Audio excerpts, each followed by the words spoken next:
Sejam todos bem-vindos ao primeiro episódio do Mazel Podcast.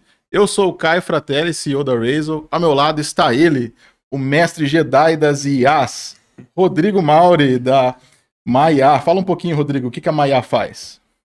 Prazer a todos aí. Meu nome é Rodrigo. Atualmente eu estou com a Maiá, que é uma inteligência artificial para provedores. Então foi uma ideia aí que saiu de uma dor que os provedores têm, que é atendimento e processo. E o Caio também está nessa luta aí comigo na parte comercial. E aí a gente teve essa ideia de montar esse podcast da Mazel. E para estar trazendo aí as dores que todos têm. Certo. E hoje, como nossos convidados aqui, são eles, William Garcia, da W Fibra. Bom, pessoal, tudo bem? Meu nome é William Garcia, como o Caio já disse. Eu represento hoje a empresa W Fibra. É um provedor de internet da região de São José do Rio Preto, onde nós estamos há 14 anos no mercado e atendemos todos os nichos de serviços, né? Desde a área do consumidor final, que é o B2C, passamos nos últimos 2 anos para o B2B e hoje é o nosso forte, atendimento ao B2B. Estamos aqui nesse podcast, primeiro episódio, honrado por estar aqui, obrigado, né, pelo convite que vocês fizeram para nós. E estamos aqui para somar, estamos aqui para ajudar na nossa conversa, no nosso bate-papo, para quem vai nos assistir, para quem vai nos acompanhar. E o intuito principal de tudo isso é a gente se fortalecer e somar para que as pessoas tenham algum tipo de exemplo, que eles também possam construir o que a gente tem conquistado e construindo também para a nossa vida nos últimos anos. Show de bola. Fiquei sabendo também que a W Fibra faz outros serviços além do provedor de internet. Isso. O que vocês fazem mais lá? Hoje a gente está com a parte de data center, né? E tem entrado agora para o B2B, a parte de segurança de firewall também. Para o cliente final, a gente tem atendimento parte de câmera, chip de celular. Então a gente tem assim um know-how bem estruturado para atendimento para todo tipo de público, né? Onde desde a pessoa que só quer somente a internet ou até o empresário que precisa de uma conectividade na sua empresa, com segurança, com qualidade, com equipamentos de ponta, desde o atendimento ao cliente final até a parte da estrutura que a empresa faz, né? Também é gerenciada por uma empresa que tem nos ajudado, que é a Razel, né? Que tem feito muito por nós nos últimos 2 anos aí. Já se passaram 2 anos, na verdade, né? Quando a gente pensa. Passa voando. Passa voando. E tem nos auxiliado e tem nos guiado aí para esse propósito de qualidade cada vez mais, não somente da pessoa estar conectada, mas dela ter a conectividade com uma resiliência, uma qualidade de serviço instável no seu dia a dia de uso, que hoje o mercado é o que mais pede na nossa... Com a entrada da IA, né, a conectividade ela ainda está ainda mais pesada com tudo isso. Então, para a gente hoje é gratificante fazer parte desse mercado. Obrigado, William. Estamos aqui com o Douglas Ângelo, da Veritas. Douglas, esse tem história, hein? Quantos anos, Douglas? Vixe. Eu já nem sei o que eu faço mais, cara. Ele vendeu o primeiro servidor. Eu comprei o primeiro servidor Enterprise e foi do Douglas. Foi? Quando foi isso? Foi que? Quer ver? 2007, por aí. Mas Já virtualizava, aí, já. Eu tô aí desde 90 e pouco. Desde 90 e pouco. Já fiz de tudo, só não roubei. Mas eu fiz de tudo. Já fiz de tudo. E nem sei o que eu faço mais hoje, na verdade, né? Mas hoje a Veritas, o foco dela... A Veritas já tá aí no mercado desde 2003, pra te falar a verdade. Tá? Esse nome, né? Mas foi logo aí que eu conheci o Rodrigo, né? E vendemos o primeiro servidor para ele. Mas hoje o nosso foco maior aqui, hoje é na segurança, né? A maior demanda hoje é a parte de segurança, firewall, antivírus, backup, cloud, essas coisas tudo. Tem muitas coisas com o Rodrigo também lá, né? Então, assim, gerenciamos TI de várias empresas grandes. E consultoria, trabalhamos muito com consultoria, né? Porque com o know-how que a gente tem, já fizemos de tudo, já desenvolvi sites, já fui desenvolvedor, já tinha desenvolvimento, já fiz de tudo um pouco na vida, né? Então, assim, já conheço a história da informática desde o Jumper lá, né? Naquela época do Jumper 90, Jump A, para achar IRQ e porta. Eu não sei nem o que é isso.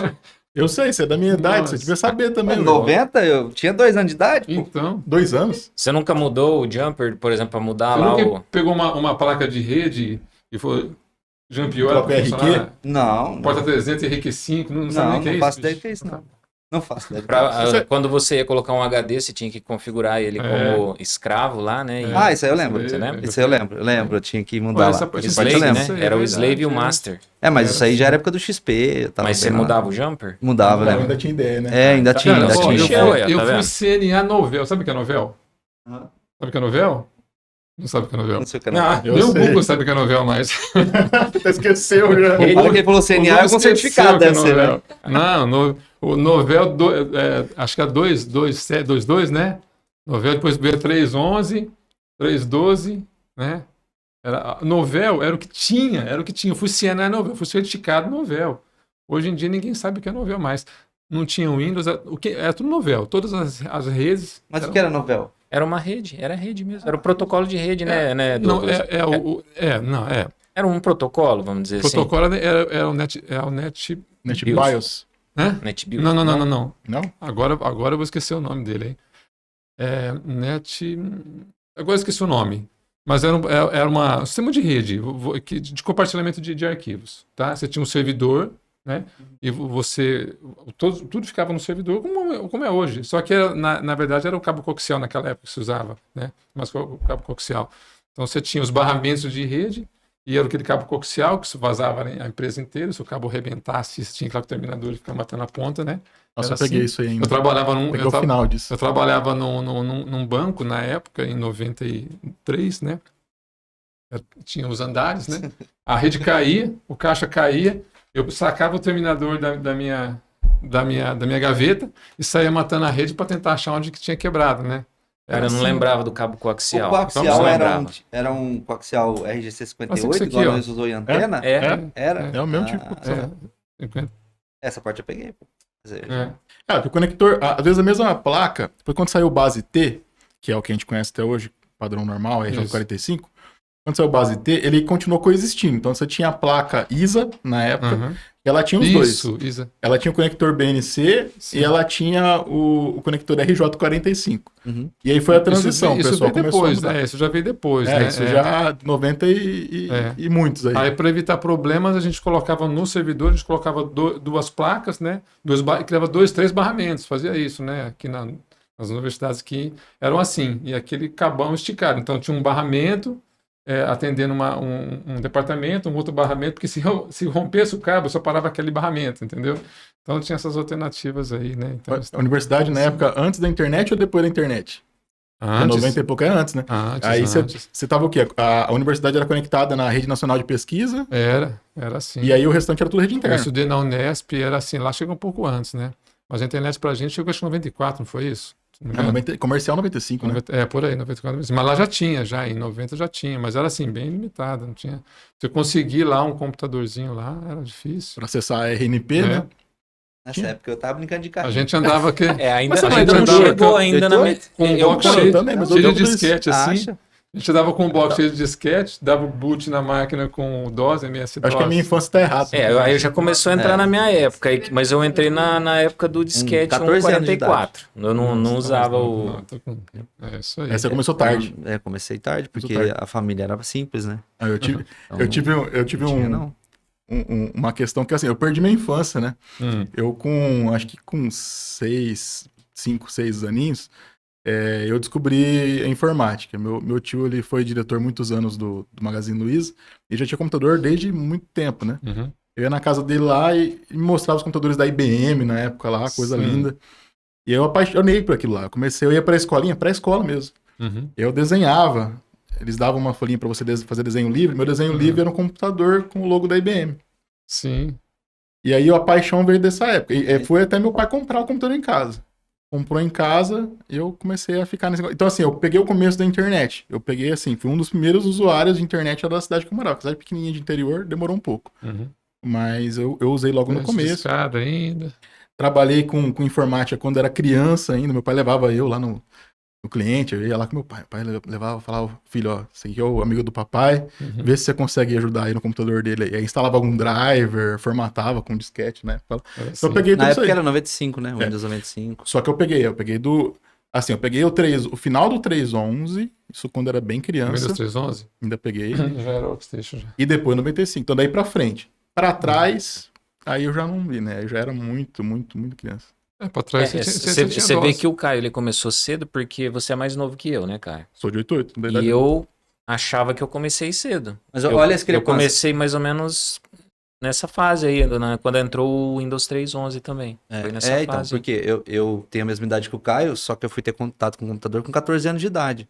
A primeira coisa digital que eu vi foi aquele celular tijolão que meu pai teve na época, que era um absurdo. Então foi a primeira coisa que eu tive contato, assim, um digital. Ou era o telefone de casa. Mas computador, eu fui ter computador com 14 anos de idade, né?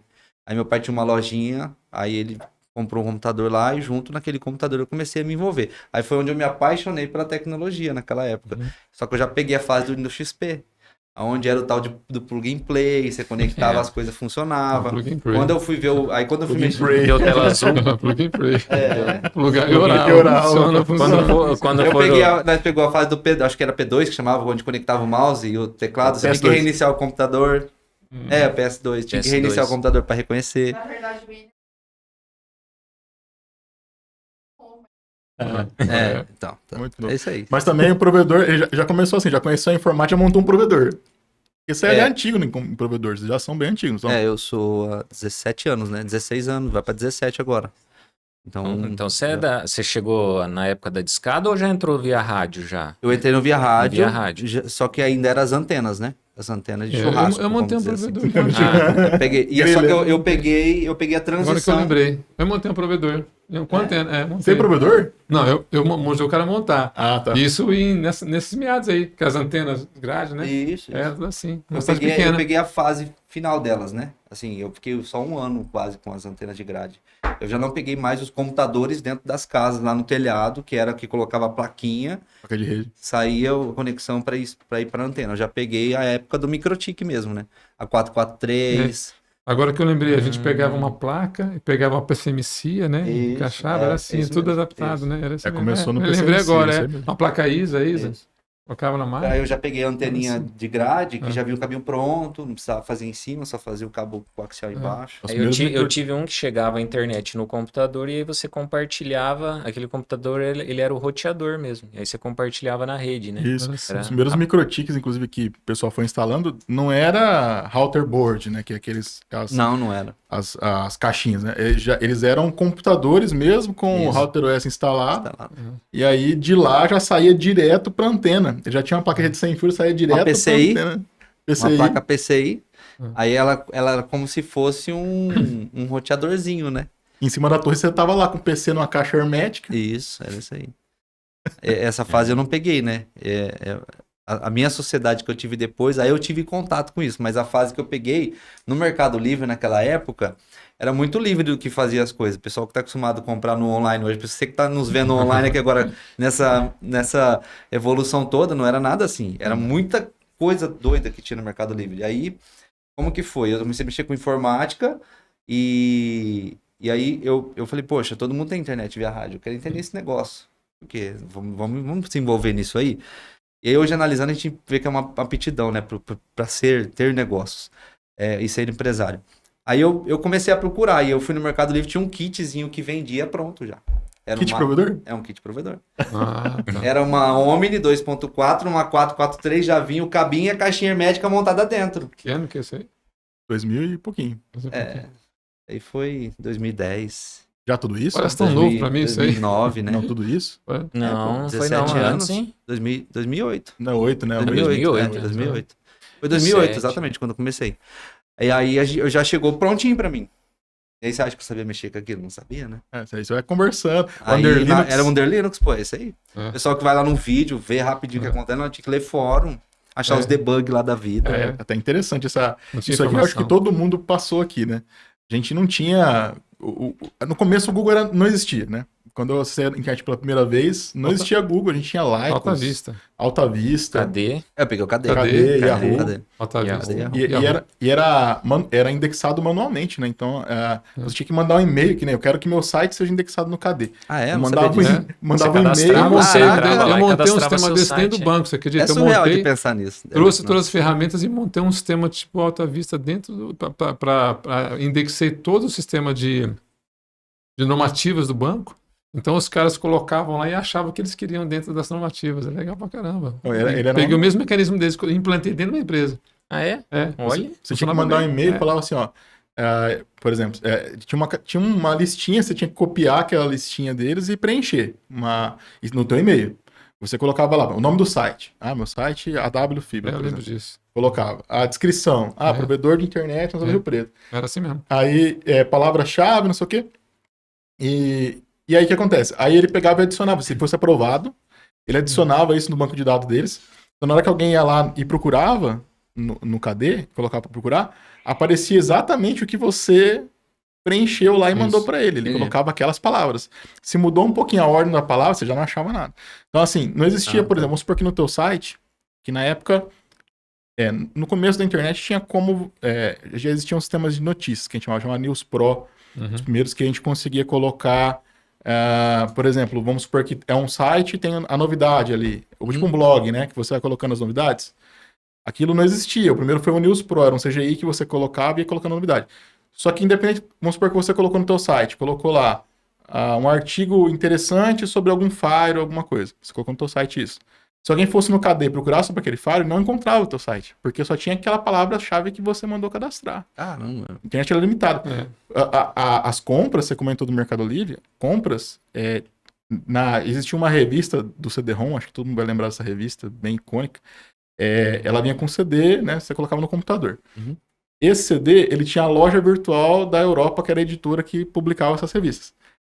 Como é que funcionava? Você preenchia um formulário, na hora que você colocava para enviar o formulário, e esse estava local na tua máquina, não era no site. Uhum. Era um programa. Você preenchia esse formulário, colocava para enviar o formulário. Na hora que ele fosse enviar o formulário, ele discava por um número e enviava via fax. Era fax modem. Ele enviava Ele conectava lá na empresa. Direto na empresa, ou não? ele conectava direto no servidor da empresa. Direto no servidor Porque da não empresa. tinha. Ele entregava um fax lá. Dependendo do ano, não tinha. Do nada começava a imprimir uma folha lá. E aí o boy lá pegava a folha. Pedido fulano de tal, não sei o que, endereço. E toda a logística era feita manualmente. Ó, quando eu fiz. Você me lembrou agora, quando eu fiz a prova. A primeira certificação da Novell, isso foi em 90 e pouco. Eu entrei numa Drake, né? Uma sala fechada pequenininha. Eu fiz a prova, né? É tudo em inglês, né? A Novell. Eu acabei a prova, na hora eu escutei o modelo de scanner. E eu, esperando, né? Uma câmera aqui, filmando você, e eu lá, acabei a prova. E daqui tinha uma impressora, uma LX300, uma impressora pequenininha, né? E eu esperando, né? O resultado. De repente, foi conectou, de repente começou e eu olhando, esperando sair. Se eu tinha passado ou não. E era uma matricial colorida. Nossa, demora mais ainda. Demorava mais ainda. Saiu lá aquela tarja vermelha, tarja azul, assim, e eu angustiado porque eu tinha passado ou não. Loucura, passei. E aí o barulho é terrível também, da matricial imprimir, né? Era assim, então, colorida? era assim. Colorida ainda. Colorida eu nunca vi. Matricial colorida? Eu vi já, mas nunca... Era meio raro. Era meio raro. Inclusive, Era quem assim. coleciona não acha a fita mais colorida, né? Só acha a fita preta. A fita preta ainda existe, ainda é fabricada. Por incrível que Não, porque pareça. tem muita impressora matricial. tem, né? Tem, ainda mais assim a parte governamental, né? Você ainda tem muita... Tem muita coisa. Tem granja, apareceu um artigo esses dias, tem granja usando Windows 95 ainda. Por que tá usando? Porque é offline e funciona. Me fala. Tem. Não precisa de Tem rede. sistemas né? legados tem que aí estar que offline tem. mesmo. Isso Tem aí sistema tá legado offline. que os caras conectam na internet completamente e tá funcionando. Até esse ponto que você tocou é interessante, Rodrigo. Que é a questão, né? Hoje, um dos desafios grandes de provedores e empresas é a parte de segurança, né? Porque o que a gente tem de vetor hoje, de coisa que você tem que pensar para poder manter o ambiente seguro, não é brincadeira, né? A gente teve casos até aqui na cidade mesmo, né? A gente é de São José do Rio Preto. Uhum. Aqui na cidade teve vazamento de dados, tem várias coisas, isso tem se intensificado. Eu acredito que com o advento de IA hoje em dia, isso tende a se intensificar mais, porque o conhecimento nunca foi tão fácil como é hoje. Você concorda, Rodrigo? Sim, principalmente com a IA. Hoje a pessoa com a IA, ela consegue ter acesso a qualquer tipo de conteúdo e aprendizado muito rápido, né? Ela joga o problema e ela tem um retorno rápido. Não é como antigamente que tinha que pesquisar, ter conhecimento, você ter um know-how para poder chegar naquele ponto. Tem né? que pingar em vários sites. Sim, Livro, né? juntar vários conteúdos, né? Hoje a IA você coloca um problema ou o que você quer fazer, ela vai te dar É que já você uma pode, das melhores você pode soluções. desenvolver o código que você quer, você fala, você não sabe nem perder, você fala, manda fazer o código, ele faz. Sim. Mas antigamente, também o que aconteceu é o seguinte, juntando as duas coisas, eu lembro disso porque eu já fiz algumas coisas assim que erradas também, né? Mas me arrependi.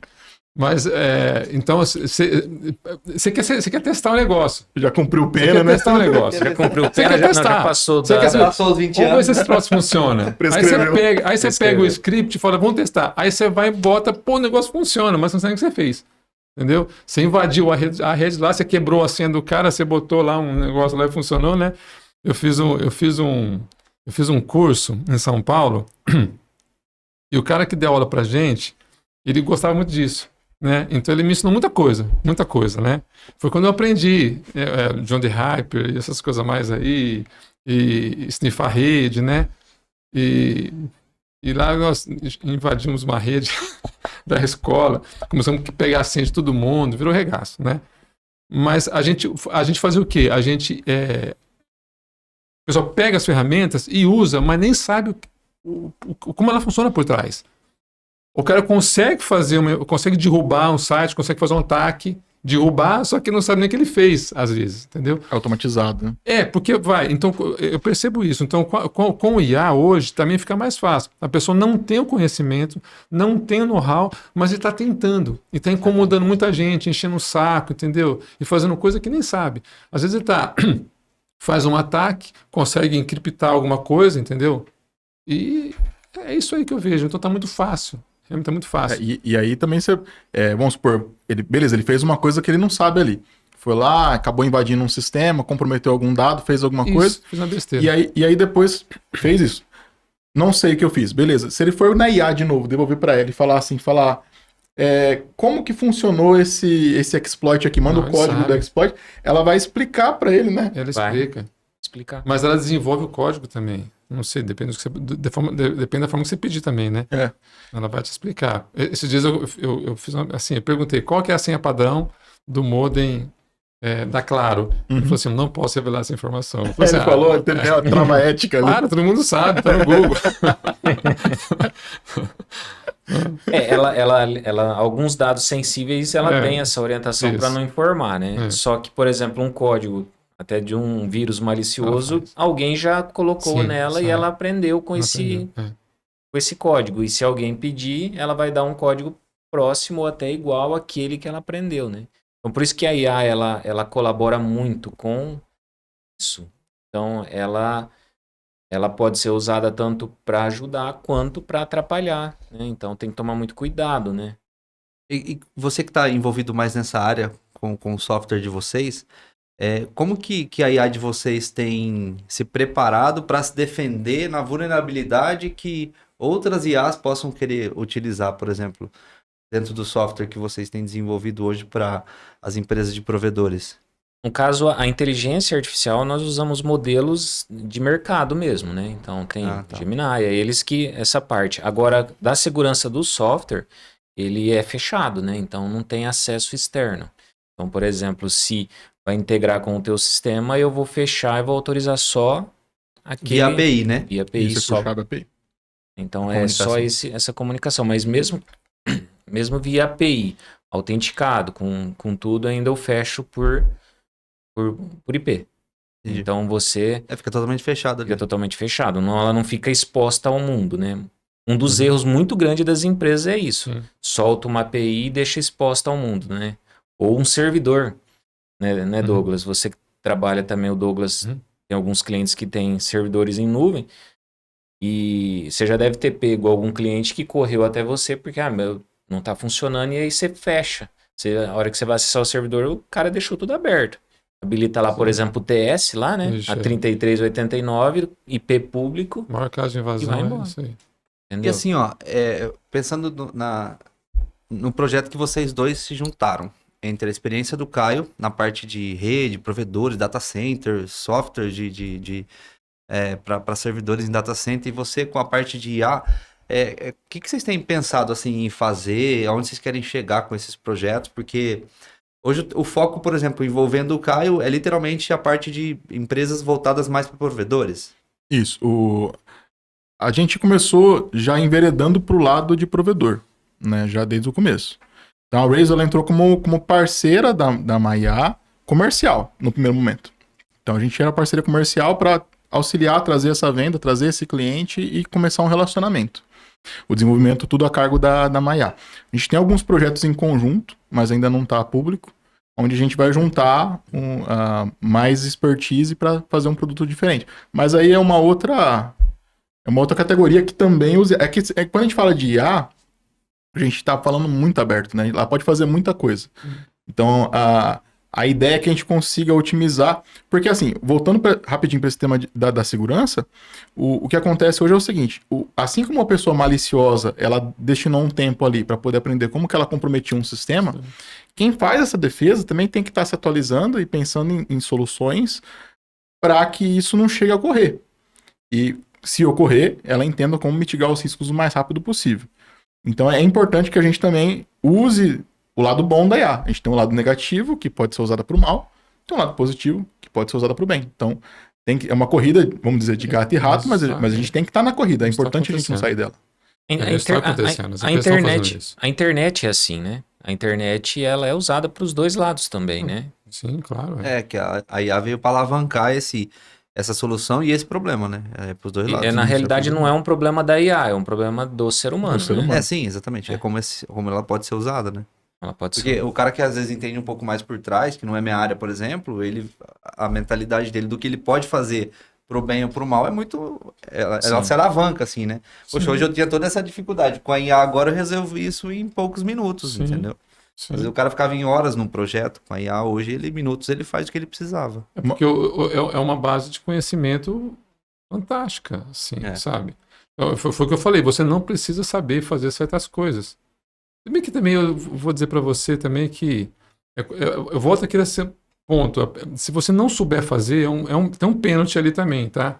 Que você pode fazer coisa errada também, ou você vai ter uma informação errada. Porque a IA também não passa informação certinha também, não, né? Então, convenhamos que eu já briguei com ela umas 2 vezes, que eu falei, você está errado. Hoje eu falei, você está errado. Ela falou assim, opa, desculpa. Ela falou, realmente, você estava certo, eu estava errado. Ela falou desse jeito. Aí eu passei a informação certa para ela. Eu falei assim, não existe. Eu falei para ela. Ela falou, opa, é verdade, não existe. Né? Aí ela passou a informação certa. Aí ela falou, pensando mais, ela passou a informação certa. Então, assim, acontece essas coisas. Então, não é que a informação que ela passa é certa. E eu percebo também que o IA, ele parece que tem que te dar uma resposta. Isso é verdade. Ele tem que dar uma resposta. Ele tem que te dar uma resposta. E ele parece que ele te enfia uma resposta assim, né? O caso mais clássico disso, até falando um pouquinho de IA no assunto, é os casos dos advogados, né? De jurisprudência que não existe. Sim. Ficou sabendo dessa? Ele inventa a jurisprudência. Ele inventa a jurisprudência. Ele inventa. Aí o advogado vai lá, Ctrl-C, Ctrl-V, o juiz processa nele. Se ele não conferir o número, que não são todos os casos, mas se o juiz for lá e conferir essa jurisprudência, não vai existir. Isso é clássico, ele inventa umas coisas que não existem, ele faz tal. Aí o juiz foi lá e foi processado. Vários casos aconteceram isso aí, tá? Então, assim, mas ele é bom em que sentido, assim, ele facilita muito o seu serviço. Então, eu preciso desenvolver um script para tal coisa. Eu vou lá e faço. Só que eu analiso, eu vejo, eu penso com ele, mas ele queimou uma etapa minha fantástica. Ele desenvolveu aquele script, ele já fez para mim.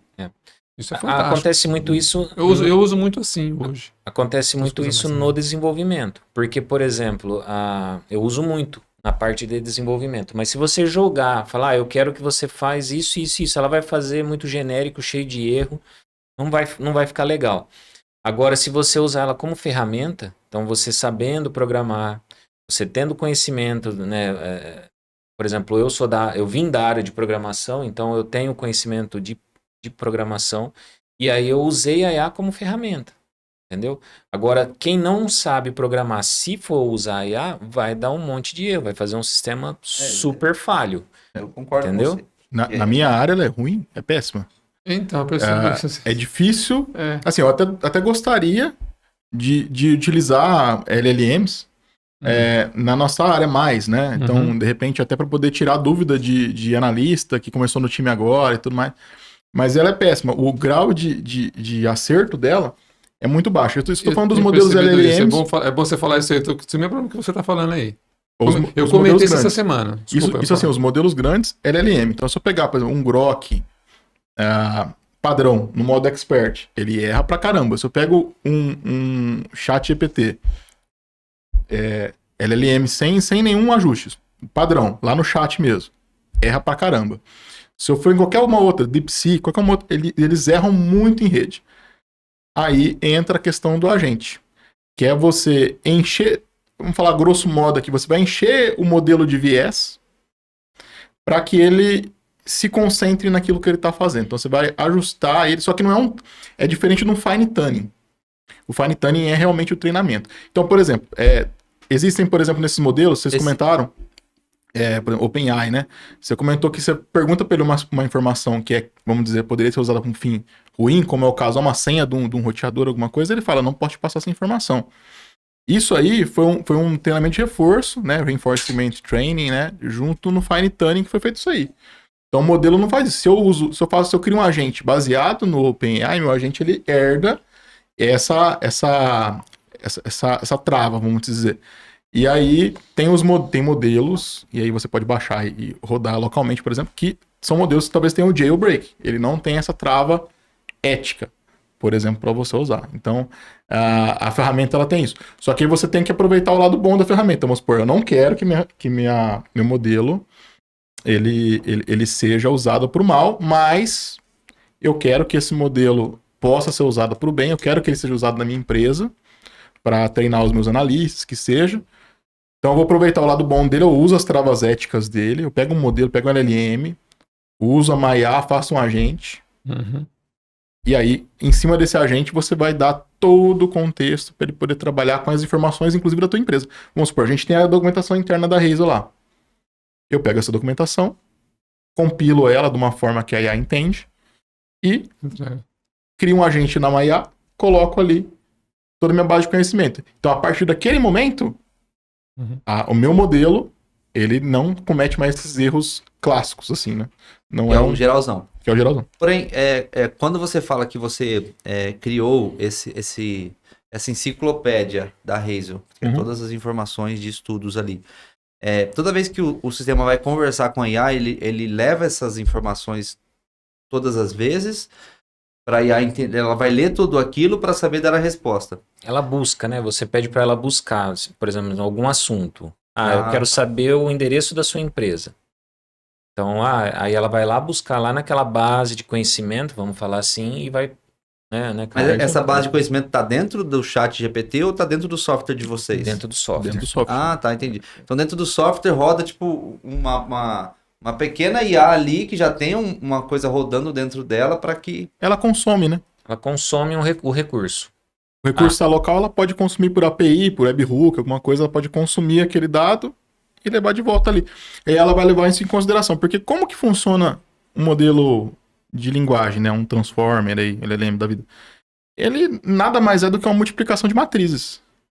Então esse resultado vai entrar, esse banco de dados, ele vai entrar como informação para ele, vai virar um dado matemático, aonde ele vai usar esse dado matemático em toda a multiplicação de matrizes que ele for fazer, e ele faz uma multiplicação de matrizes por todos os dados que ele tem para cada token que ele vai responder. Token é um conjunto de informações. O pessoal costuma associar a sílaba, mas não necessariamente é uma sílaba, pode ser um pedaço maior de uma palavra.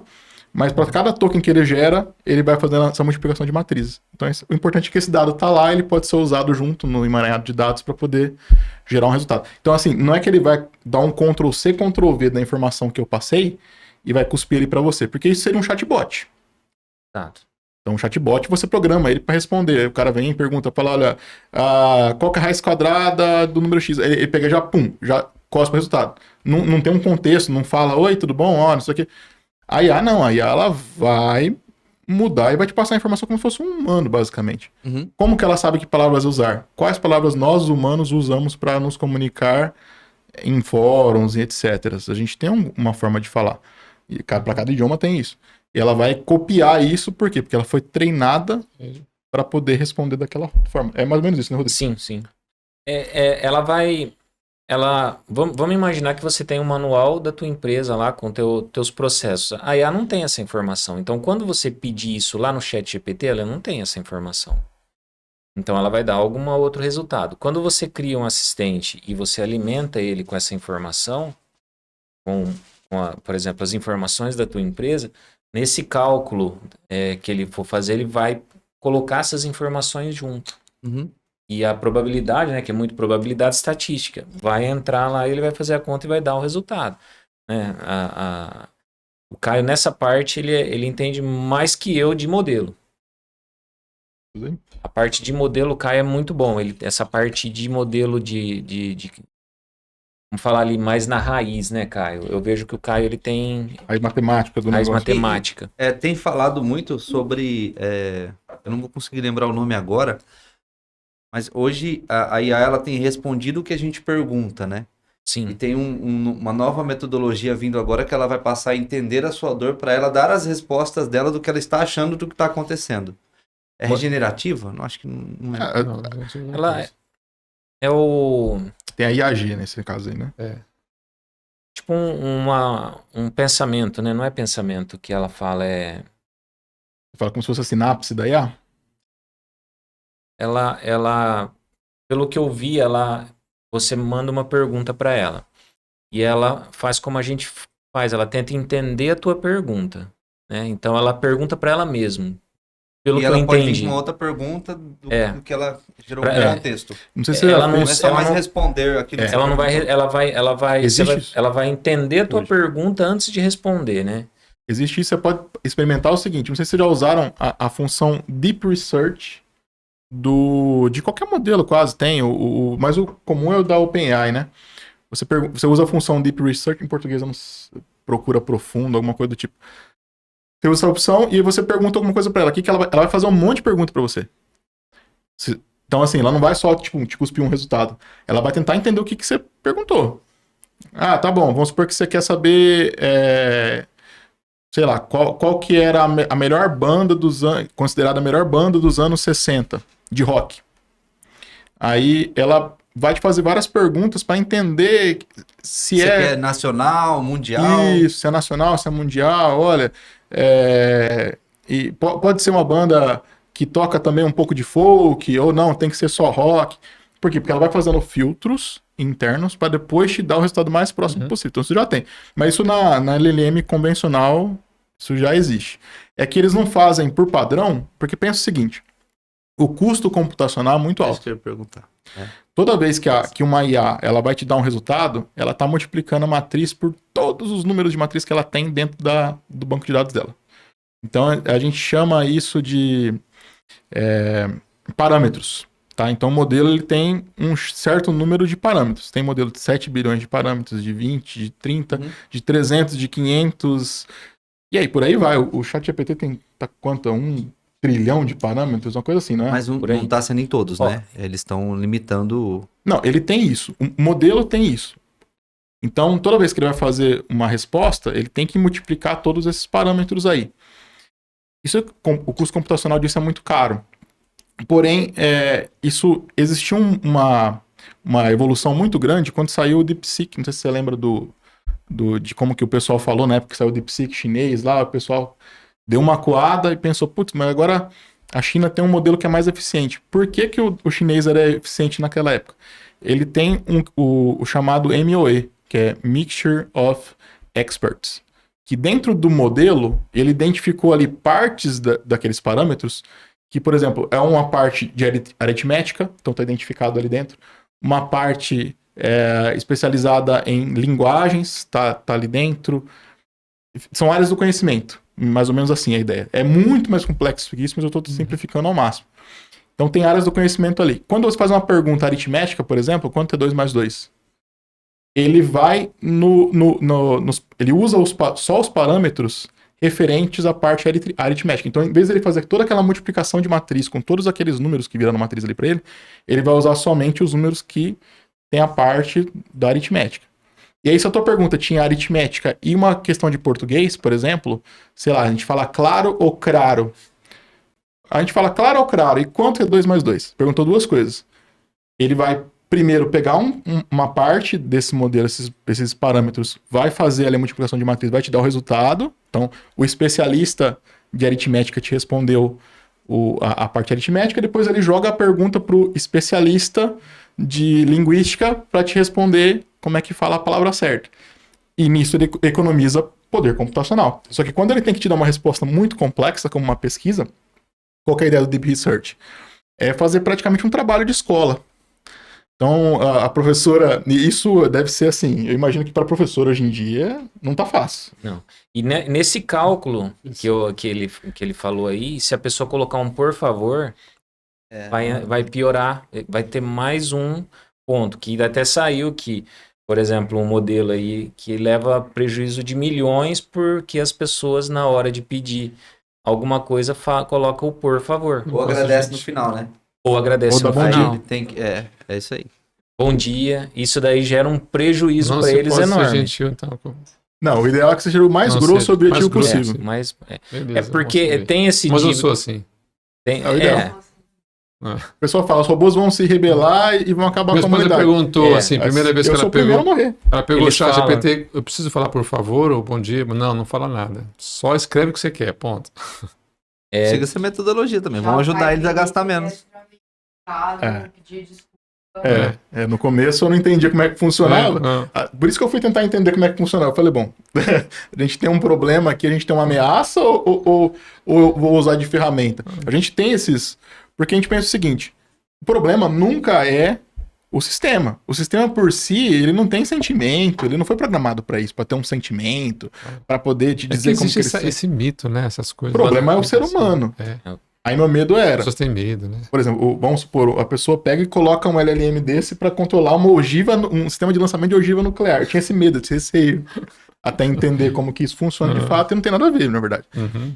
E aí, quando você entende que é pura matemática, estatística, você perde o medo. Você entende como que o sistema funciona. Ele foi feito para te servir, para te dar uma resposta, como você fala, a todo custo.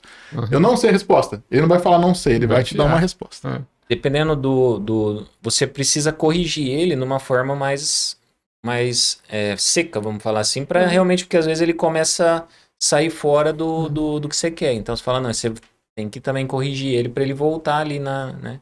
Não é por favor. Eu falei pra ele hoje, você está completamente errado, esse menino não existe. Isso. Aí ele parou. Realmente, esse menino não existe. Ele falou.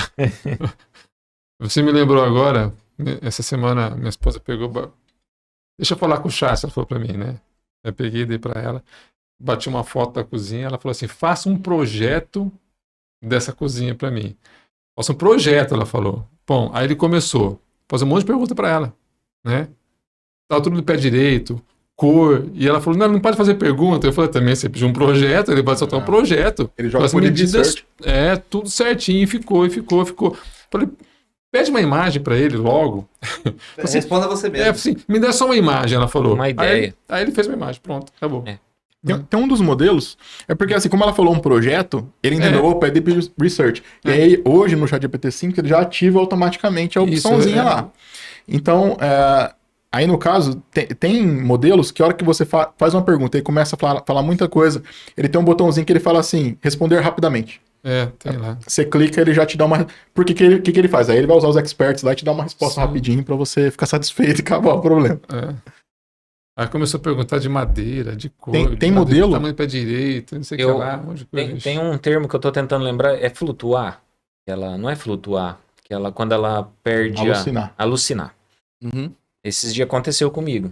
A IA faz isso também. Você começa a conversar com ela e ela começa a alucinar e te prometer coisas que tá fazendo e não tá fazendo. Por exemplo, esses dias eu pedi para ela gerar um documento, um contrato, e ela começou, estou gerando. Daqui a 2 minutos eu te envio. E eu acho que atualizaram o modelo, né? O ChatGPT, eu tava no ChatGPT. atualizaram o modelo, vou esperar. Esperava 2 minutos, ela não... E aí? Nossa, me dá mais 5 minutos que eu estou processando ainda. Te enrolando, né? Enrolou. Olha só. Aí, mano, acho que na terceira ou na quarta Última vez, eu falei, acho que ela advertência tá... E eu não Corta a sabia energia disso dela. na Terceira, época. quarta vez. Puxa da tomada. Eu Tá de falei, peraí, castigo. A internet talvez tá lenta aí. Aí Já eu- falei isso, já falei, vou tirar você do tomate. É, vou tirar você da tomada, você vai ver só. Aí na hora que eu percebi que ela... Eu falei assim, você realmente está fazendo? Tem certeza? Bem assim. Ela falou, não, me desculpe. Aí ela, gerou o arquivo. Olha só. Tá ganhando tempo e tal. É igual Foi você... enrolado pela Todo IA. momento tem muita gente usando, né? É o Então tem famoso sempre a information mensagem. da IA, né? Mas não é. Isso aí acontece dentro de um contexto. Tudo que você fala com IA, ele vira um contexto. Então, assim, toda nova mensagem, a IA, ela não tem memória de longo prazo. A IA, que eu tô falando, sem a gente, tá? Sem a Isso, gente, né, O LLM puro. Você acessou... Eu usando lá direto o chat GPT. Isso. É isso que você tá falando. Até assim, para ficar mais fácil, até não cheguei a falar um pouco o que é LLM, o que é SLM. LLM, Large Language Model, é um modelo de IA treinada, onde que ela tem muitos parâmetros. Ela tem bilhões, muitos bilhões de parâmetros, até trilhões de parâmetros, dependendo do modelo. Esse é o LLM. O SLM é o Small Language Model, então ele tem menos parâmetros, ele pode ser especializado para fazer uma coisa simples. Tem pessoas que usam muito a SLM para programar, né? Aquele auxiliarzinho que roda na própria máquina sua, ele roda na tua máquina por quê? Porque ele é pequeno, ele é um Small Language, só sabe programar, não sabe nem falar direito. Se perguntar, se colocar uma coisa em português, é capaz de não corrigir porque não sabe. Não foi treinado para isso, ele foi treinado exclusivamente para código, às vezes só para uma linguagem ainda. Ah, é um SLM que atende só PHP, só HTML, não sei. Enfim. Então, tudo que você fala com o modelo, voltando lá no contexto, abri uma conversa com o modelo, falei com ele alguma coisa, ele não tem uma informação prévia. Vamos supor que numa conversa você fala assim, meu nome é Douglas, meu nome é William, meu nome é Rodrigo. Você falou pra ele aquela informação. Naquela conversa que você está conversando com ele, ele vai lembrar, provavelmente, que você é o Douglas, ou o William, você é o Rodrigo. Vai lembrar. Só que numa segunda conversa, que você abrir um outro balãozinho ali e falar assim, tudo bem, qual que é o meu nome? Ele não te responde. Por quê? Porque você tem um contexto para cada pergunta que você faz ali. Quando você abre uma nova conversa, cada conversa é um contexto. Então, hoje para você poder gerar informações relevantes de uma IA, você precisa de alimentar esse contexto. Esse contexto, quanto mais rico ele for, melhor, teoricamente, melhor vai ser a sua resposta. Mas o que é o problema? Às vezes você tem tanta informação no contexto, porque lembrando, é análise e estatística. Então você tem tanta informação no teu contexto que as probabilidades, às vezes você, quem o Rodrigo comentou, você coloca por favor demais, fica tão exagerado que às vezes a informação relevante ela é tão pequena perto do conjunto de dados que você colocou de linguística ali, que ela acaba se perdendo dentro desse contexto.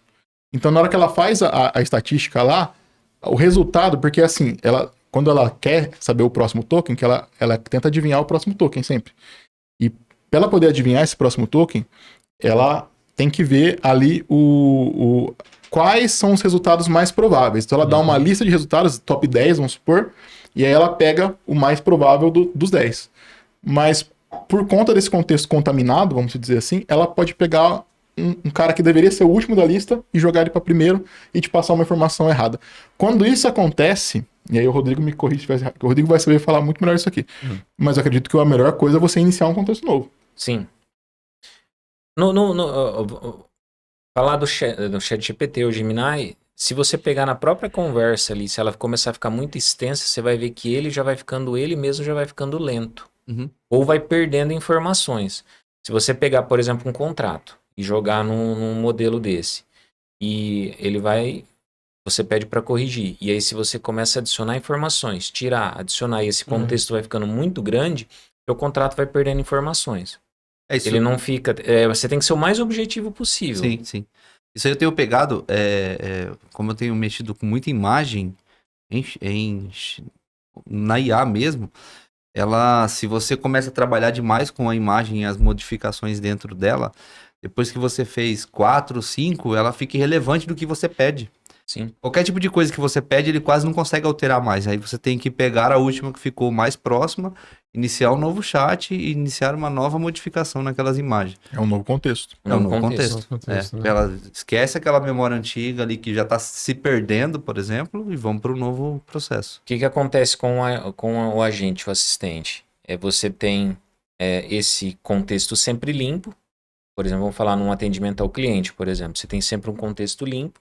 E quando você pede alguma coisa, ele consome esse recurso e busca a informação e alimenta. Por isso que ele é um pouco diferente do ChatGPT. Ele sempre, qualquer nova conversa é um contexto novo. Porém, ele tem uma memória que ele pode consultar. Puxa, você entendeu? Mais ou menos, vamos falar, seria como fosse um modelo aqui com uma memória externa, né? Então, seria um novo contexto para cada solicitação, porém com uma memória local ali. E nesse processo com a gente, se o cliente começar a ter um período longo de conversa, ele se protege quanto a isso? Não, ali dificilmente com o cliente ele vai delirar. Porque assim, é que a gente usa talvez muito para código, né? Nosso nicho aqui vai usar muito para código. E aí no código as respostas são muito extensas. E quando você faz uma correção, você faz uma correção geralmente extensa também. Então vamos supor, ele te manda um código, um trecho de código, vamos supor, Rodrigo programa. Ele não vai pedir o código inteiro, me faça um programa. Não, ele vai... Pedacinhos. De repente, Sempre pedacinhos. Você chega num pedacinho e fala, ó, aqui eu queria fazer um calendário. Como é que eu faço um calendário em PHP? Ele só te dá a funçãozinha do calendário. E aí, vamos supor, não ficou legal. Não ficou legal. O que o Rodrigo vai fazer? Vai pegar o trecho ali que não ficou, ó, isso aqui não faz sentido. Você deveria ter usado função tal. Você deveria ter feito orientado a objeto. Você vai falando. Sim. E aí ele vai fazendo esse ajuste. Só que assim, tanto a tua resposta quanto a resposta dele são grandes. E quanto maior for, mais informação tiver no contexto, a chance maior dele delirar. Por isso que a ideia da gente ser sempre muito objetivo na pergunta e tanto na correção também, se for necessário. Para a gente evitar que essas figuras linguísticas, que para nós faz sentido, colocar um artigo, colocar não sei o quê, que isso contamine o contexto teu, porque você pode perder. Isso é um problema hoje. Eu vejo como uma deficiência hoje geral, né? Da forma que o LLM trabalha. Deve, imagino eu, ter alguma revolução breve em cima disso aí, imagino. Eu peguei um fato no chat GPT essa semana, que eu me conectei nele de novo, fazia alguns dias que eu não me conectava nele, e ele perguntou se ele gostaria que ele fizesse uma reanálise de todas as minhas conversas. E eu achei interessante aquilo lá. Aí ele fez... E ele me trouxe um resuminho ali, sei lá, de 2 páginas a 4 ali. De todas ali. as suas conversas anteriores? E trouxe um resumo. Outro dia eu perguntei falou da minha empresa, a tua empresa é essa e tal. Ele faz isso, o ChatGPT ele tem um recurso, mas ele não tem todas as informações. Pelo que eu percebi, ele tem tipo... Ele armazena algumas coisas para conhecer você. Fatos principais. Por exemplo, eu perguntei para ele já isso aí, ele falou que não. Por exemplo, banco de dados, por exemplo, quando eu vou fazer alguma pergunta, por exemplo, banco de dados eu uso Postgre. Então, quando eu vou pedir algum SQL, ele já me retorna em Postgre sempre. Ele já me conheceu, ele sabe que eu trabalho com isso. Você entendeu? Então, essa informação ele tem. Mesmo eu abrindo um novo contexto, ele sabe que eu sempre uso. Lá no cálculo dele, ele marcou o Rodrigo. Sim. Então, eu acredito que foi esse o intuito dele comigo. E como eu trato geralmente dois tipos de empresas, são nichos totalmente diferentes, formas de trabalho totalmente diferentes, acho que ele quis se recalcular ali para entender o processo. Aí ele buscou mais uma empresa. Ele percebeu que ele fortaleceu mais a empresa de internet, a AW Fibra trouxe mais pontos ali para um resumo do que a outra empresa de outro nicho. Não tem nada. Mas se, por exemplo, se você perguntar, vamos imaginar que há 15 dias atrás você mandou lá um texto que contava a história da tua empresa. Né? E hoje, se você pedir numa nova conversa o mesmo histórico, ele não tem isso armazenado. Ele pode ter pego alguma informação da história da sua empresa para te conhecer e armazenar, mas ele não armazenou aquilo em memória, entendeu? Isso é recente também, essa esse perfil, né, que ele cria é uma coisa recente também, né? Não Eu tão é percebi, recente, recente. Eu acho que foi na versão na 4.1 que começou na 4. E assim, eu acho que aconteceu isso aí porque eu passei a pagar ele. Não, Então, com certeza. Não, é com bem certeza, provável com que certeza. ele agora vai se esforçar melhor porque eu sou um pagante, entendeu? Ele Vai tem, gastar mais recurso comigo. ele diferencia, tanto é que assim, Sim, os dados, ia ser bastante. os dados do ChatGPT pago, eu não sei se mudou o contrato, mas até então os dados que eram do GPT-4, ele não era usado para treinamento da própria IA. O pago, sim, era O assim pago. mesmo. Só o gratuito. Só Então, o quando você gratuito. conversa com o gratuito, tudo que você conversou ele pode usar para treinar um modelo. Ah, legal, não sabia disso. Eles contam que no caso que é um risco a pessoa usar o gratuito e colocar uma ideia lá, porque você vai ensinar um modelo. Ele vai aprender, vai replicar Entendeu? aquilo. Vai replicar Cara, aquilo. geralmente quem paga vai usar mais profissionalmente, então faria sentido talvez inverter a moeda. É que aí parte de contrato a empresa não vai querer que esse tipo de informação fique sendo alimentada, né? Eu usei ele para fazer uma análise dos meus exames, né? Isso foi interessante. Então eu peguei os resultados dos meus exames lá do InCore lá e descarrego nele tudo. Descarreguei nele PDF, joguei o PDF pra lá. E falou assim, analisa isso para mim. Aí ele trouxe o resultado lá. Beleza, falou tudo lá. Aí eu comecei a argumentar com ele, porque ele falou que meu colesterol estava alto. Eu comecei a discutir com ele. Eu falei, tá, mas que base você está usando para falar isso? Ele falou, eu tô usando o Conselho de Medicina assim. Eu falei, mas tem contradição nesse negócio aqui, não tem? Ele falou assim, você tem razão, tem. Segunda, né? Aí, bom, cheguei num ponto interessante para mim, mas acabou o assunto, beleza. Meses depois eu perguntei assim, você tem os meus resultados ainda de exame? Ele falou, não tenho mais. Ele falou assim, Não é relevante. ele falou, Isso. não É, tenho não faz mais. sentido. Ele, Não faz sentido. por exemplo, se Então eu não você... sabia mais nada. Mas durante um tempo, eu perguntava qual era meu colesterol, ele respondia. Mas depois de algum tempo, ele apagou. Esqueceu. Ele falou que não tinha mais. Talvez eu possa perguntar de novo aqui, se ainda tem qual é o meu triglicérido, meu colesterol? Você sabe Mas fazer. pode ser que, por exemplo, se você tivesse alguma coisa, um problema de saúde, ele poderia ter armazenado aquilo lá para te conhecer. Não Sim. Poderia o guardar alguma resultado. informação ou outra. Né? Você vê que ele vai escolher aquela informação relevante para te E eu conhecer. percebo que, de forma geral, há um certo medo da sociedade, né? Com essas coisas, né? Pessoas têm medo disso, Sim. né? Medo assim, minha filha perguntou se vocês dominarem o mundo, quero ser sua amiga, né? E ela respondeu num tom de brincadeira também, né? Assim, não, serão sempre amigas, falou desse jeito para ela. E chamou ela pelo nome ainda. Ela assustou, né? Porque ela sabia o nome, né? Então aí as pessoas ficam assustadas, pô, será que esse tipo a de informação inteligência é vai contexto. dominar o mundo? Então, Esse tipo de informação acontece. Então, assim, você inicia um contexto novo com ela ali fazendo uma nova pergunta. Só que ela pega, isso acho que é só do ChatGPT, até onde eu sei. Ele pega e importa partes que ele já armazenou no banco de dados do teu perfil, vamos supor, não tem nada a ver com a IA. Ele armazenou no banco de dados simples. Aqueles dados seus lá. E quando você inicia uma conversa nova, ele já, por baixo dos panos ali, ele retroalimenta o contexto com aquela informação, entendeu? Sim. Então aí ele já sabe que o teu nome é Rodrigo Mauro. Ele já sabe. Mas não é que ele treinou o modelo com a minha informação. Não, isso não. sim. Até porque assim, o gasto que eles falam, que negócio fala, precisa de uma usina nuclear para poder tocar um data center de IA. Esse gasto energético não é inferência. Inferência é o que a gente faz quando a gente pergunta alguma coisa. Como que está o clima em Los Angeles? Isso é uma inferência. É um gasto computacional alto, entre aspas, mas muito irrisório perto do consumo que é para se treinar um modelo. Porque para treinar um modelo eu preciso de milhões, bilhões de repetições. Porque é reinforcement training. Então eu preciso de reforçar as qualidades e tirar os defeitos. Então eu fico jogando vieses nele ali. Então todo modelo tem um viés.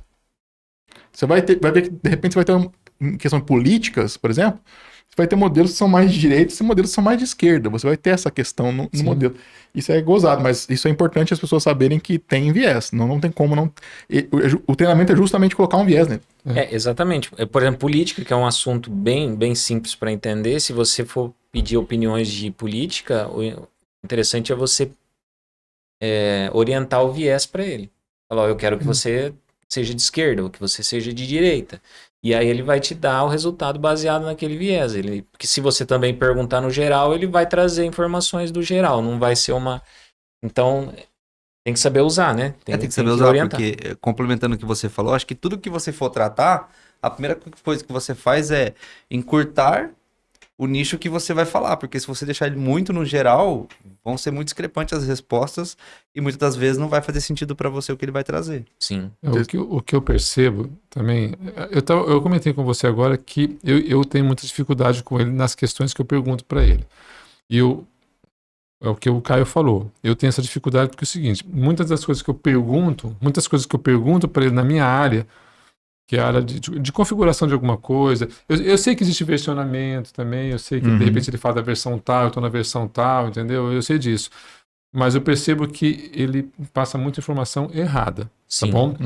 E aí eu tenho que entrar nessas discussões com ele constantemente, né? E me lembro que eu tentei resolver um problema conversando com ele, tentei. Aí eu briguei com ele de vez, o pessoal no escritório até achou engraçado, né? Você tá pagando esse negócio, tá funcionando pra nada, né?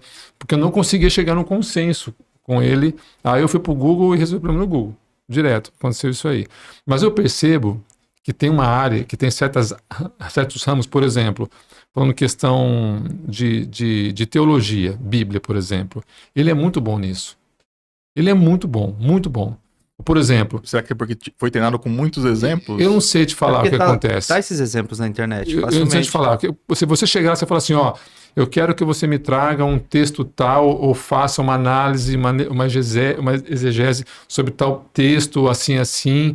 Só que você passa o parâmetro. Eu quero que você siga tal linha teológica, assim, assim, assim. É fantástico o que ele faz. É impressionante o que ele faz. Ele traz, assim, uma explicação, assim... bem consistente mesmo, assim, satisfatória mesmo.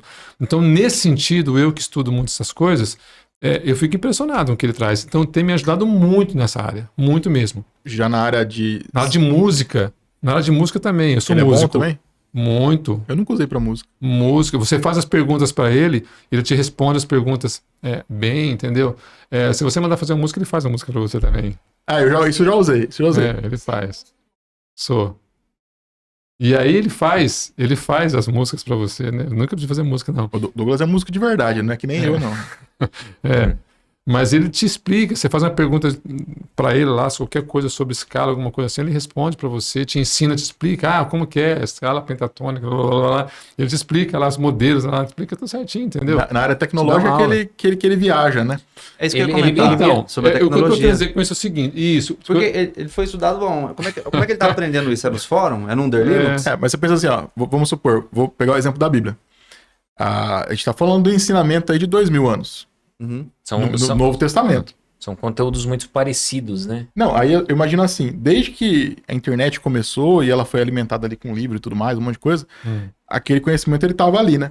Já quando a gente fala, por exemplo, de tecnologia, principalmente quando se refere à fronteira mesmo, estado da arte, a gente tem pouca informação disso, assim. A gente, lógico, se eu colocar no Google, ele vai ter informação de agora, então... Do último mês ali, eu tenho informações relevantes novas. Mas se eu coloco numa IA, provavelmente ela foi treinada com um dado, pensando assim, em volume de dados, chunk de dados, né? O volume que ela tem de informações é muito pequeno se eu comparo com, por exemplo, o volume de informações da Bíblia, que é uma coisa milenar. Se eu comparo com o volume de informações de música, que também é uma coisa milenar. Então, talvez essas áreas do conhecimento sejam melhores por conta disso.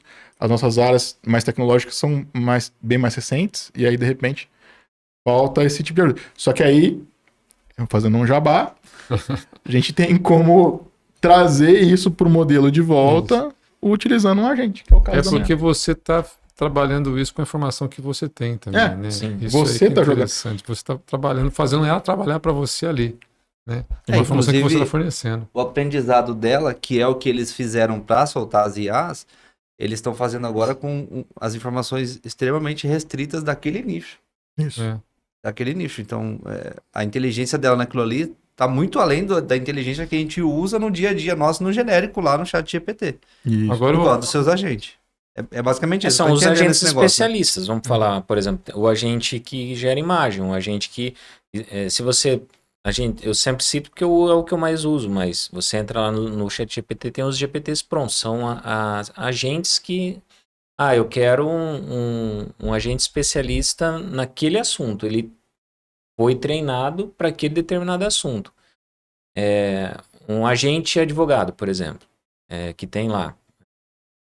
Você pode buscar lá. Tem os agentes especialistas. Você não usa o chat. Inclusive, quem tá criando isso aí, tem pessoa comercializando esses Sim, agentes, Isso. né? Para você criar um especialista para você, vou te passar aí já já. Não. Você criar um especialista para você, você pode, por exemplo, esse caso dele citar uma jurisprudência errada, se você tivesse realmente feito um agente para você da forma correta, você tem como fazer com que ele nunca erre uma coisa dessa. Para você não cometer esse tipo de erro que para você é gravíssimo. Então, é uma das primeiras coisas que você vai frisar com ele ali, você vai levar informações para ele, de forma que ele não cometa esse erro que para você é gravíssimo. Então, até a questão do delírio da IA, ele pode ser controlado, de certa forma. E tem N opções para isso. É que assim, antigamente, quando surgiu o GPT, o pessoal que usou a primeira vez os Transformers, quando foram habilitados, o pessoal, eles vão lembrar que tinha um menuzinho do lado. E no menuzinho do lado ele tinha assim, ó, temperatura, não sei o que lá, afinidade.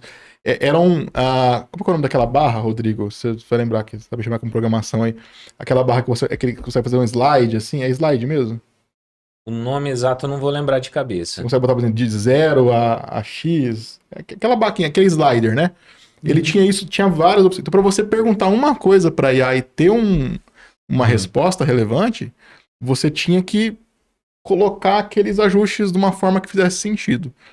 Aquilo ainda existe. Na API? Na API? Na API. Na API você regula. Ah, tá. E aí Sim. é onde você consegue se proteger, igual você Sim. falou, dela alucinar. O sinal ou não dá qualquer resultado, entendeu? Então você afina ali, né? Você regula a temperatura, deixa ela bem... O modelo pode falar, não sei. Ele Não pode sei. falar isso. Se você deixar bem Mas ele mesmo restrito, ele fala, vai né? falar, não sei, eu não posso responder. Uhum.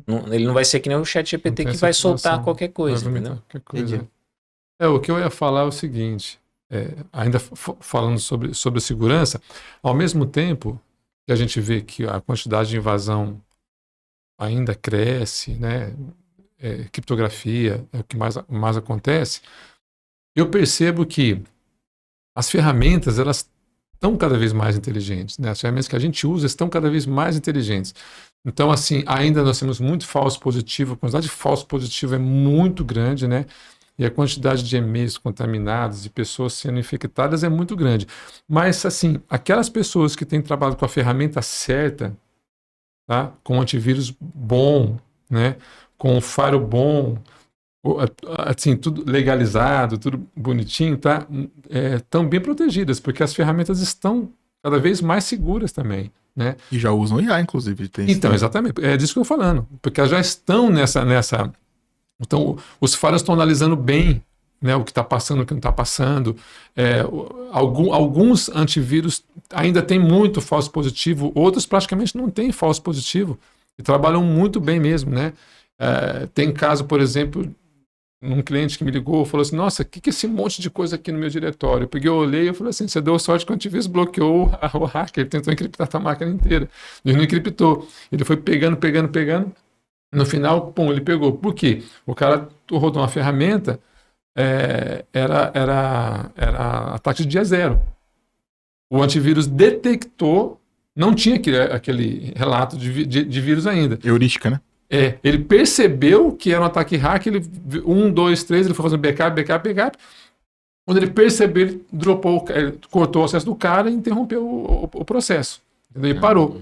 Mas ele fez isso. Ele não tinha a assinatura do ataque. Ele viu que o acesso era estranho. Ele analisou e percebeu. O diretório estava tudo cheio de backup. O cara encriptou, ele salvava. Ele ficou salvando. No final, pum, ele parou, o cara dropou o cara e cortou. Vamos ver, um SLM pequenininho ali que está analisando. Ou pode ser até um LLM. Pode ser, online. Ele leva online o dado, esse dado é suspeito. O SLM, vamos supor, detecta ali que tem um dado suspeito e leva isso. Porque essa é uma revolução que teve. Se a gente pensa lá atrás, a gente vai lembrar disso aí, vocês também. Norton Antivírus, essas coisas, Symantec, Só assinatura. eles eram assinaturas. Então você tinha um conjunto de heurística que se aquele pacote ali batesse com aquela heurística, pronto, eu vou eliminar porque isso é um vírus. Então era assim, era manual. Era toda vacina, entre aspas, era criada de uma maneira manual. Você tem vacinas que conseguem limpar um arquivo, como que ele limpa? Ele olha o código lá do arquivo, ele sabe onde está a assinatura maliciosa, ele vai remover aquela assinatura, o restante do código pode ser limpo. Mas aí que os caras faziam, pegava esse vírus, empacotava ele, trocava a assinatura e mandava de novo. Mandava de novo. Aí ele virava outra uma variante. É uma variante, a outra assinatura é um ataque de dia zero. Aí ele entrava lá, mas eles foram ficando cada vez mais inteligentes. Né? E o usuário tinha que aceitar a atualização para poder se defender desse. Senão perdeu. Ela mesmo sem atualizar. Mas a atualização não aguenta isso, porque eu posso pegar um vírus qualquer aqui, reempacotar ele, tem ferramentas presas na internet, aí ele muda, mas ele tem a mesma efetividade ainda. Aí ele muda. Aí eu mando e executo ele. O antivírus acha que é um programa normal, né? Esses aí tem um problema. O famoso PUA também, que detecta também, né? Os programas não assinados, né? Aí começaram a fazer isso, então você tinha que... Então, assim, é uma guerra, assim... interessante. E hoje ele descobre, hoje ele consegue analisar dependendo do antivírus, dependendo do firewall, dependendo ele consegue, se for firewall, vamos supor, olhando para um ataque DDoS na rede, alguma coisa. Você tem ferramentas hoje que olham o pacote passando, entende que aquele pacote não faz sentido, por exemplo, se ele foi um crafted packet, ou seja, foi feito na mão ali, para poder afetar tal sistema que ele sabe que é sensível a tal a coisa ali, ele percebe. Então, por exemplo, um ataque SIM, um ataque, dependendo do tipo de ataque, ele consegue, um carpet bombing, ele consegue perceber que isso está acontecendo, e aí ele faz correções internas para impedir que isso aconteça. Isso dentro de um firewall de rede. Você tem um firewall de rede interna, de repente ele vai enxergar padrões anômalos de tráfego que passa dentro de uma rede. Você tem um antivírus, o antivírus hoje também não tem mais a vacininha lá para cada tipo de assinatura. Ele consegue, pelo tipo do arquivo, identificar que aquilo é malicioso. E hoje acaba sendo uma soma das duas coisas. Pode falar. Não sei se confere informação, mas hoje os firewalls de empresa, eles conseguem até bloquear, no caso, os ransomware. Sim. Né? Não precisa nem chegar no antivírus. Às vezes o firewall consegue bloquear isso. Ele consegue, verdade, né? Mas é mais por assinatura também, ou IPS. Mas assim, eu falo que a segurança de rede, ela é composta de 3 pontos. O firewall primeiro, porque às vezes existe um mito de que a pessoa fala assim, eu tenho um firewall, eu estou seguro. Tudo bem, você tem uma coisa, você tem um nível, tá bom? Muita coisa segura ali, tudo bem, muita coisa segura ali, a gente consegue segurar muita coisa ali. Só que passa às vezes, alguma coisa pode passar. Aí você tem um segundo nível que é local, você tem que ter um antivírus. E hoje em dia, existe antivírus, no caso da linha que eu... Posso fazer um jabá? Claro. Tem várias linhas. Tem várias, eu trabalho, eu posso falar de SonicWall, posso falar de Sophos, posso falar de Fortinet, tá bom? Dos 3. Mas a Sophos tem uma solução interessante, que ela casa o antivírus com o appliance, entendeu? Então, o appliance da Sophos, ele enxerga a máquina que está com antivírus. E ele sabe se a máquina está vermelha, amarela ou verde. Para ficar mais fácil as cores, né? Onde vermelho significa contaminado, amarelo significa em risco. Estou ruim de nomes hoje. Algum alerta? Vulnerável? Um alerta ali, um alerta. E o verde já está verde, né? Sem problema nenhum. E eu posso isolar a máquina também. Então o firewall pode tomar uma ação baseada naquilo. Então, na minha regra, na minha regra de saída, eu posso dizer o seguinte: a máquina que tiver verde navega, a máquina que tiver vermelha não navega. Infectada você isola, já automaticamente. Isso, mas o próprio antivírus já isola ela, tá? Tem esse recurso também. Mas aí é o endpoint. Isso. Aí o próprio endpoint se isola. A máquina, ela ficou contaminada, ficou vermelha, automaticamente ela só conversa com o Central. A Sophos tem um negócio chamado Central. Tudo está lá no Central.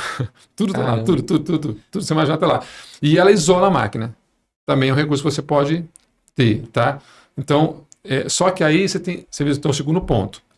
E o terceiro ponto é o backup. É o backup, eu ia comentar isso. Então, hoje, eu vou falar para você, eu trabalho até com 4. Por quê? Porque o backup também tem um antivírus. Ele não sobe nada contaminado, porque ele passa um antivírus antes de subir. Pode fazer o jabá, qual é o nome da ferramenta? Não, Essa que analisa o backup? no caso é o Acronis. O Acronis ele faz isso, porque a Acronis já embute um antivírus dentro da solução. Então, aí você pode falar de Vim ou de ArcServe também, tá? Mas hoje, vou ser sincero com você, assim, a Acronis tem dominado bastante. O Douglas, mercado eu já presenciei algumas... restaurar a máquina de cliente, um backup, não sei por qual motivo, mas tipo assim, eu vi ele fazendo, ele sobe uma máquina, coloca o CD do Acronis, né? Isso, lá no caso do data center a gente fez isso, mas você pode botar a máquina direto no host, se for E ele VMware. puxa esse backup em nuvem, né? Ele puxa e ele sobe a máquina exatamente como estava, com o sistema operacional, tudo. Ele faz tipo um backup full da máquina, né, Douglas? Você pode, tem um instante VM também, que a máquina volta em segundos, né? É uma possibilidade. Legal. Mas aí nós estamos falando de uma estrutura VMware ou Hyper-V, né? Que tem um appliance lá, mas existe a solução. Né? Ou seja, eu tenho um appliance virtual dentro da solução que faz o backup das VMs, tá? Aí tem que ter um licenciamento da VMware, né? Ou do Hyper-V, no caso. Ele pega a máquina e sobe automaticamente todinha, a cópia da máquina inteira. Você quer voltar a máquina? Ele vai lá, cria a máquina para você, e volta a máquina, está a máquina ligada. Se você quiser a máquina ligada, desliga a máquina assim. Aí tem outras soluções. Então aí nós estamos falando, você vê que nós estamos falando de uma solução que te deixa tranquilo, né? Bem tranquilo, né? Mas eu também costumo dizer que segurança é sensação, tá? Vou contar uma história para ilustrar isso. Quando eu mudei para onde eu moro hoje, Já vou fazer o encerramento também, porque a conversa aqui vai longe. Vai longe. Já deu tempo, tá? Já tem que fazer um segundo episódio. Então eu vou ser rápido. Quando eu mudei para lá, para explicar esse negócio, havia um monte de assalto no bairro. Todas as casas foram assaltadas, cara. Todas as casas da frente, a casa de cá, a casa de lá. E a casa da esquerda e a casa da esquerda foram assaltadas. E a minha não. Todas as casas colocaram o quê? Cerca elétrica. Todas colocaram. E eu estava começando a empresa. Isso foi em 2000 e pouquinho. Eu estava duro, cara. Estava duro. Não dá para colocar cerca elétrica. Chamei o cara, falou assim: quanto você colocar cerca elétrica? Para colocar cerca elétrica. Fica tanto. E o choque? Choque tanto. Eu falei assim: então tá bom, coloca só a cerca. E o choque? Não, o choque não precisa. Mas você vai colocar choque? Não, já tem a cerca. Só põe a cerca. E coloca a placa da cerca elétrica. Não foi assaltado, graças a Deus. Não foi assaltado, mas eu fiz isso. Por quê? Porque todo mundo tinha, eu não tinha. Sim. Então eu coloquei. Então o cara olhou e falou assim: tem cerca elétrica, beleza. Agora, se todo mundo tem e eu não tenho...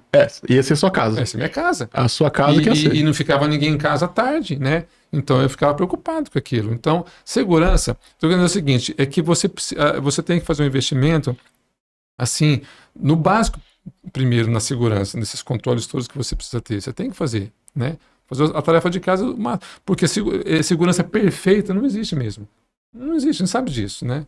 Então, assim, tudo 100%. Estou garantido 100%? Não, nunca 100% você não pode falar nunca. Mas você tem esse recurso. Se acontecer isso, tem isso. Se acontecer isso, tem isso. Em último caso, tem um backup aqui que você tem que guardar com retenção ainda. Você tem retenção de 5 dias, 7 semanas, 4 semanas e 6 meses. Você guarda lá. Quero backup de janeiro do começo do ano. Tá aqui, ó, o arquivo. Tá aqui para você. Então, você tem que ter tudo isso. Precisa ter. Se não tiver... Porque pode acontecer o pior. Você pode pegar fogo, pode ter o sinistro, podem te roubar. Não só invasão, né? Problemas físicos mesmo, né? Que pode acontecer. Você tem que estar lá.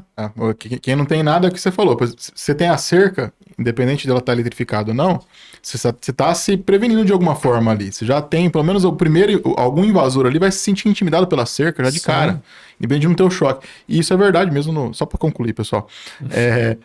Senão a gente fala aqui, dá para falar mais umas 4 horas tranquilo aqui. A gente, esse componente aí, né, a gente já consegue inibir alguma coisa.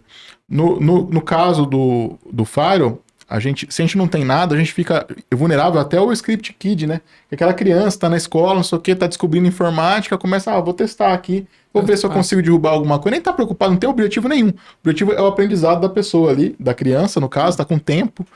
Só que a pessoa não tem nessa proteção. E você tem o skilled attacker lá, o cara que sabe tudo mesmo, lá o cracker lá. Ele Independente se você tem o Zero Day, lá, a proteção Zero Day, de repente ele vai conseguir burlar alguma parte do processo. Por isso, realmente, é importante os pilares, né? E fazer o máximo que você puder com relação à segurança, nunca deixar para trás, né? Que da mesma forma que existem pessoas trabalhando para o mal, para o lado obscuro da força, para o lado negro da força, né? Tem muita gente também trabalhando para o outro lado, desenvolvendo soluções para resolver os nossos problemas, né? Também tem muita gente trabalhando nisso. Foi o que nós falamos no começo aqui, né? Também eu estava falando isso, né? Que as soluções também de defesa têm melhorado, né? Ainda bem, né? Tem melhorado, né? Mas, infelizmente, o estelionato, né? Aquele cara que está do outro lado lá mudou muito, né? Aquele cara não bate mais na tua porta aqui te enganando, te vendendo um produto falso. Aquele cara está te enganando de outra forma. Não é só o que tá te mandando phishing, né? WhatsApp essa semana. WhatsApp essa semana. Foi um caos essa semana, né? Nós estamos em reunião, pera um pouquinho, tem um problema aqui. Tive que entrar no meio da reunião para bloquear o WhatsApp de uma empresa aí, porque eu estava enxurrada de phishing, né? Os caras clicavam em cima. E a engenharia social está em alta, né? Porque não adianta nada. Você pode ter um sistema mais sofisticado de segurança. Se a pessoa conseguir, por engenharia social, um acesso, que é o que o próprio usuário pode liberar. Então, assim, a rede está segura. A pessoa vai lá, abre um Ndesk. A pessoa entra. Então, assim, por que o recurso está liberado? Está liberado porque, de repente, a consultoria que faz o acesso ali faz por NDS, alguma coisa.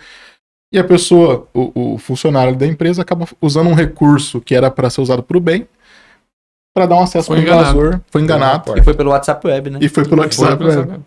O computador... Outra proteção que o WhatsApp se preocupa, ela foi... Tivemos que entrar no Fire para bloquear o WhatsApp de todo mundo, porque tava... Mas era só desconectar o dispositivo, viu? Mas como você falou, 300 pessoas na empresa. Como é que atenção, gente, vamos desconectar. Vamos desconectar. É por isso que tá a primeira proteção lá. Você que está com o WhatsApp aí. Falar pro pessoal quais são os locais de cada empresa. Vou falar, mano. Pode ficar tranquilo. É isso aí. Então é isso aí. Pessoal, queria agradecer a participação de todos. Foi muito legal esse bate-papo. A gente tem que marcar um outro com vocês também aí, sem dúvida, sem sombra de dúvida. Eu queria passar e pedir para vocês passarem as redes sociais de vocês aí, como que o pessoal encontra aí, como que o pessoal encontra a AW, William? Hoje a AW ela tem como rede social AW_Fibra no Instagram, o nosso site também é o AW Fibra, ou só pesquisar no Google lá que você vai encontrar todos os nossos canais de conversa, chegar no nosso time de vendas lá, para poder auxiliar vocês em qualquer tipo de dor que a tua empresa possa ter nessa área de tecnologia de internet, fibra ótica. E o William, como eu te encontro, William? É o William H. Garcia. Instagram? Instagram. Perfeito. Douglas, como que eu te Instagram encontro? Não vou lembrar agora não, hein? Como que eu encontro a Veritas? Você vai me achar no Google, Veritas IT, né? www.veritas.inf.br, vai achar a gente lá. E pode perguntar pra qualquer pessoa no universo também que conhece. Cara, Douglas Ângelo. Douglas Ângelo, aqui em Rio Preto, Linux, Douglas do Linux.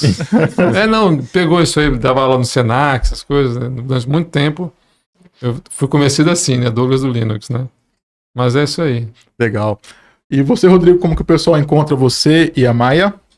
Bom, no Instagram, Maia, @Maia, né? Tá lá. E o pessoal, Rodrigo Mauri, tudo junto, também pode encontrar no Instagram e no Facebook.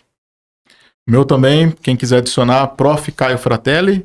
E a empresa Somos a Razor no Instagram ou razor.com.br. Agradeço a todos a sintonia aí. Lembrando que mês que vem, mais um episódio. Espero que todos acompanhem aí. Foi muito rico esse bate-papo aqui. Agradeço a presença de todos. E com certeza a gente vai fazer também uma segunda tomada com as mesmas pessoas, porque tem assunto aqui para dias. Teve que cortar, né? Senão não ia passar do Senão tempo. a gente passa. Então talvez o próximo episódio tenha umas 5 horas de duração, mais ou menos aí. Obrigado, pessoal. Até a próxima. Valeu, gente. Tchau. Tchau.